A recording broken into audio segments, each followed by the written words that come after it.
hari sa gabi, tulad ng nakunan sa Surigao del Norte. Kuya Kim, ano na?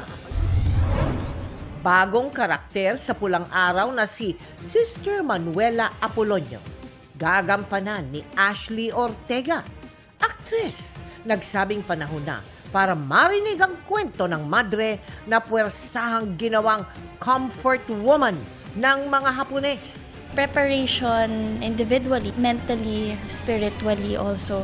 We have to prepare emotionally, mabigat. At si Heart Evangelista, hinangaan sa inilabas niyang serye ng mga larawan na kinunan mismo ng kanyang asawa.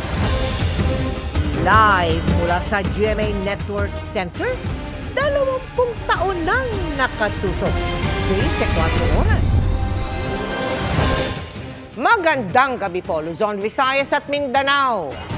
Nagpalipat-lipat ng mga bangka at barko sina Alice, Sheila at Wesley Go.